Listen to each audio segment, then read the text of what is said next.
সোনামণি, এই দেখো তোমার জন্য কি এনেছি দেখো তো। এবারে বেশি বেশি করে পড়াশোনা করতে হবে। এই দেখো তোমার জন্য কতগুলো বই এনে দিয়েছি দেখো। এই দেখো, এবারে পড়াশোনা করতে হবে সোনামণি। এই নাও দেখো, এগুলো তোমার জন্য এনে দিয়েছি দেখো। পড়াশোনা করবে তো? এই নাও।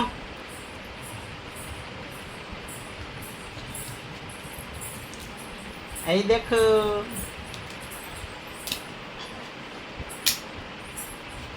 এটা কি বলো তো? খুশ হয়ে গেছে ঐশী।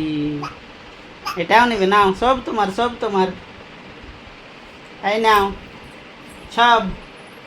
বেশি বেশি করে পড়াশোনা করতে হবে।